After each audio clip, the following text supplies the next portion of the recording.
प्रतिकूल परिस्थितीवरती मात करत उस्मानाबादच्या सारिका काळेने एक चांगली कामगिरी केलेली आहे। ती म्हणजे खो खोचं नेतृत्व करण्याचा मान तिने पटकावलेला आहे। अवघ्या 22व्या वर्षी सारिकाने देशाला सुवर्ण पदक मिळवून दिलंय।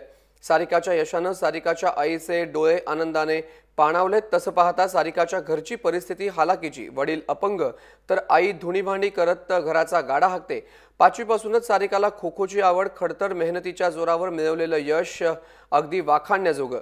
एव्हरी क्रिकेटच्या प्रेमात आकांत बुडालेल्या शौकीनांचं मात्र सारिकाने मिळवलेल्या निर्भीड यशाकडे दुर्लक्ष झालेलं दिसतंय। सारिकानं मिळवलेल्या यशाचं गोड कौतुक करायला राजकारण्यांसहित कुणालाच वेळ नाही, पण प्रतिकूल परिस्थितीमध्ये सारिकाने प्राप्त केलेल्या यशाला तोड नाही हेच खरं।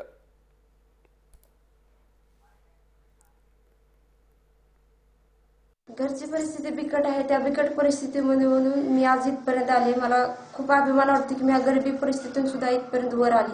मी रेल्वे स्टेशनमधून उतरले की वाटले की कोणतरी येईल माझा सत्कार करेल, अशी माझ्या मनात भावना होती, पण त्या ठिकाणी कोणी सुद्धा आले नाही।